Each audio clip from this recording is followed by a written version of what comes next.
And my name is Inka. We are students of Ghana Christian International High School, and we urge you all to subscribe to His Gov TV. Thank you. Hello there, you are welcome to His Gov TV. Today we are going to look at a very important topic in the SHS 3 or Year 12 syllabus, and that has to do with Ghana and the Organization of African Unity. But before we begin with our discussions for today, I would like to remind you to subscribe to our channel if you have not done so. Kindly do that for us. Those who have subscribed, we thank you very much for your support.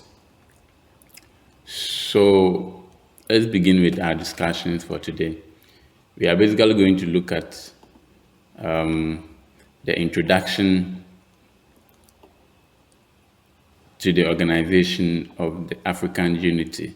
So we will introduce ourselves to the African Unity. What is the African Unity, or what is the Organization of African Unity? So we will introduce ourselves to it, and then also we will look at a very important event that occurred during the formation of the Organization of African Unity. And this event has to do with the emergence of the Casablanca and the Moravian group. These were two groups that emerged in the course of the formation of the Organization of African Unity. So these two subtopics are what we are going to discuss about in today's lessons. So let's begin with our lesson objectives. So our lesson objectives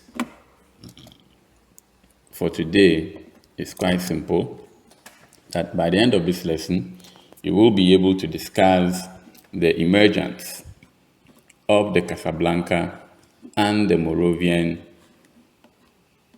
group in the formation of the OAU. So you should be able to discuss how these two groups emerged in the course of the formation of the OAU, and what were some of their opinions concerning African unity. And then again, we should be able to state some of the founding fathers of the OAU. And so we should be able to state some of the founding fathers of the OAU, some of the members who spearheaded or begin with the whole unity stuff. I know that you might have heard so much about the AU or the OAU, and I will explain, or in the course of the lesson, we will come to understand why sometimes I will say AU. Presently, it is known as AU. But we will know all of that. I know that you have heard quite a lot of discussions surrounding African unity, the need for the African country to unite. You've heard so many discussions about it. That is all that the African unity is about. Africa should unite and become one country with one president, with one currency, with one military, and so many others. If you want to know more about the African unity, kindly read Nkrumah's book, Africa Must Unite, and everything that the African unity entails has been spelled out there. So that was the whole idea. After independence, most of these African states wanted to unite and come together. And this was the brainchild of Dr. Kwame Nkrumah, who became the first president, or the first black president in the whole world. And so from Ghana, he came up with this idea that Africans should come together, African countries should come together and unite, because in unity it is through unity that the African people can actually have a full experience of independence, and that without unity, the African people were not going to actually enjoy the full benefit that independence had to offer. And so he started to call on other heads of states within the African continent. So in 1959, I think 2 years after Ghana gained independence, he called on all African People's Conference in Accra, whereby he encouraged those, what do you call them? Those who were fighting for independence in their countries. He decided to support them, even with money and sometimes arms, all in the bid to help them to gain independence. Because without independence to those countries, the African unity could not be achieved. And so he started doing all of that. Then he again called on the African Conference on Independent Countries, whereby he called all of them to come in there. All these things were in a bid for Nkrumah to try and convince the African people, the African leaders at that time, that it was important that they came or they united. So that is that. To Nkrumah, African unity was going to be the whole African continent, as I have said earlier, was going to be one country. And if it was one country, this would be the flag of that one country. This will be, of course, the flag of that one country. So this is the country, or this will be the country. Then these stars around the map of Africa represented the number of states, the 52 states, the number of countries. So the countries were going to be states within this, of course, map over here. However, that could not be achieved for various reasons. And then this was the logo, or this became the logo for the organization. And then this is the headquarters of the OAU. So let's see. So after Nkrumah trying to bring people together in the formation of the African, or for the Continental Union, as he would describe it, the Continental Union of Africa, in trying to bring everybody on board, that did not happen. And what happened was that rather an organization of African unity was rather formed on May 25th, 1963, at the Ethiopian capital in Addis Ababa. And this was formed by some 32 independent African states. They were the states that signed the charter, the OAU charter, and then the OAU came into an existence. So clearly, if you have been following me, you realize that the organization was not the intended purpose for Nkrumah and those who wanted a more united front. Let's look at something. Now, the reason why the OAU was formed instead of what Nkrumah wanted, because I have told you already that in African Union or African unity, it was expected that the African continent becomes one country with one currency, one common military, one common, of course, one president, everything like that of the United States. And we are saying that did not happen, but rather an organization was formed in 1963. Now, the reason was quite simple. During the course of Nkrumah trying to convince the other leaders in the various countries, two opinionated groups emerged, two of them. And these two groups were called, the first group were called the Casablanca group, the others were called the Brazzaville or the Moravian group, okay? The Brazzaville or the Moravian group. These were the two group of people that emerged. And they came up with different opinions, right? They came up with different opinions. Let's take a look at them individually. And the union started, so this, we are talking about the Casablanca group. Now, the Casablanca group for union started in 1959. Now, this group of people demanded for a union government of Africa. So the group of people or leaders or countries that subscribed to the Casablanca ideology was demanding for a union government of Africa, which is the original purpose of the OAU, which then means that this group of people, the Casablanca group, were demanding that Africans unite with one president, with one military, with one currency, with one, everything, with one flag, with one president. That is what this group of people or leaders were demanding for.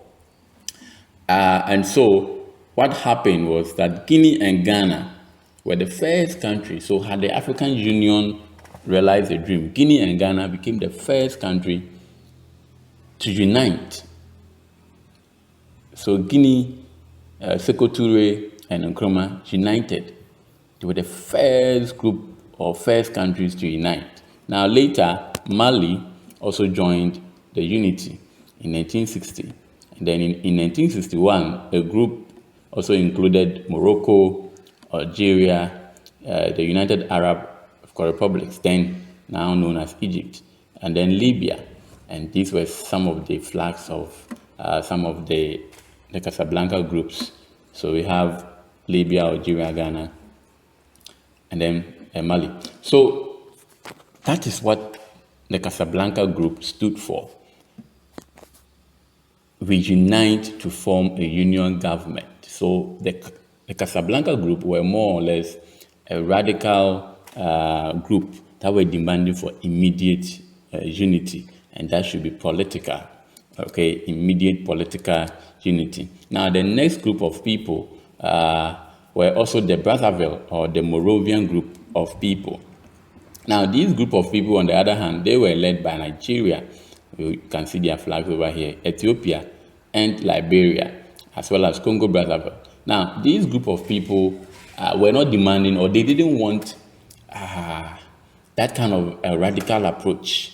They wanted a more moderate approach to the African unity. So they agreed on the need for the African countries to unite and have one president and become one as a country. However, this group of people felt that, or this group of leaders felt that a political unity was quite too early for them. I don't know why, but they felt that the political unity was too early for the African states. And so they were demanding for a more moderate approach. Let us take it step by step. Let us not rush into a radical approach whereby we are uniting. No, they were demanding a more moderate and step-by-step approach. And so you realize that these two opinions were contradicting each other. And so these two groups, the Moravian and the Casablanca group, never saw an eye to eye. All of them, anytime they meet, there was misunderstanding here and there. So something had to be done to bring these two groups together on the same line so that peace could prevail for the whole idea about the African unity to happen. So quite simple. Emperor Haile Selassie, who was then a very powerful emperor or leader, you can see his picture over here with the hand. I like this hand, how he holds the hands like that. It fascinates me. Emperor Haile Selassie II of Ethiopia then decided to bring these two giants or these two groups together and settled the whole idea or dispute. So on 22nd May 1963, these two factions or groups were abolished, and so at long run they had to come together to agree to, of course, as somebody would say, to agree to disagree. So they had to come together to agree on the need for an organization of African unity to be formed. So the organization of the African unity was formed after the signing of the charter, the AU charter, and then it was signed on 1963, May 25th, by these 32 independent states.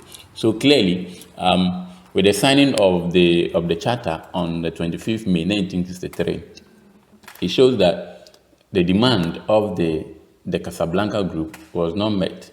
Of course, rather instead, the demands of the Moravian group was what was implemented. So instead of having a continental union, a mere organization was created for Africa, and that was a very sad news. I recall Dr. Kwame Nkrumah in one of his speeches when the Organization of African Unity was being formed in Addis Ababa. That was the day that he distributed the book, the African Must Unite, that I said you can go and watch. That was the day that he distributed the book to all the leaders that met on that day. And he told them on that day in Addis Ababa that if Africa should not unite today, if they leave this conference without uniting, all the leaders that are sitting there were not going to survive. They will all be kicked out of office for various reasons. Because if you read his book, Neocolonialism, the last stage of imperialism, also same book by Dr. Kwame Nkrumah, he tells you that colonial rule will come to the African continent in a different form, not in the old colonial fashion that we saw it happening. But this time around, it is going to be subtle. You will not see it, but it will be happening. And so he warned them, and lo and behold, none of them, all of them were all kicked out. Emperor Haile Selassie, Nkrumah himself, all of them, majority of those who were present were all kicked out. So yeah, that was the African unity. So ordinary, as we have said earlier, the Organization of African Unity was not the intended aim of the UN because, of the AU, because Nkrumah was not in any way demanding for an organization. However, he was demanding for a continental union of the African people. And so that was not done. And from 1963 up to 1999, there have been several meetings, AU meetings here and there, OAU meetings here and there. So the leaders at that time met in Libya, Sirte, in 1999, and they reached on a decision that the name OAU, the organization, should be changed to African Unity, which is the AU, in a way somehow to reflect the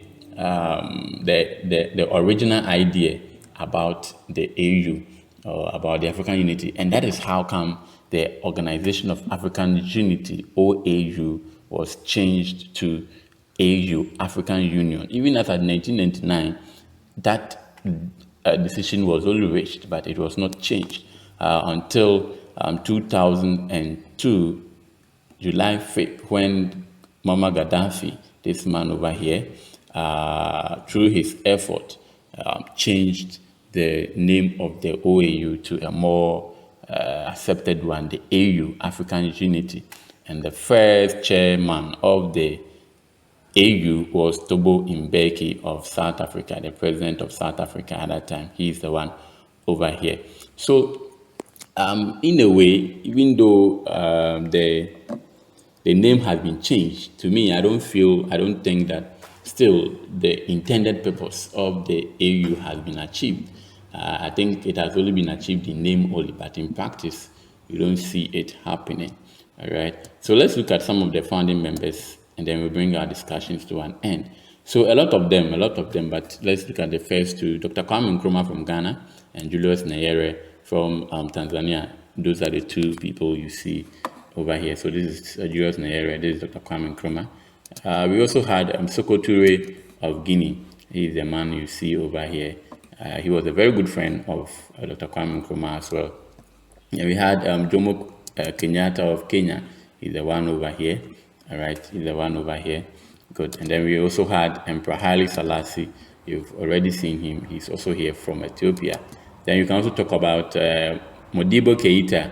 Modibo Keita. I love the name so much. Also of Mali over here. So some of these people were known as the founding fathers because they began with the whole struggle of African unity. So in a way, like I said earlier, African unity, that continental union, that political unity, is still needed for the African continent to liberate herself from the shackles of colonial rule, because Europe is not ready to let Africa off the hook until Africans fight for themselves. And that is the second stage of African independence. The political independence has been achieved. However, the economic independence is still lacking. And so many African countries are really not seeing the importance of independence. And the importance of independence of these African countries can be achieved through only the unity, continental union, political one,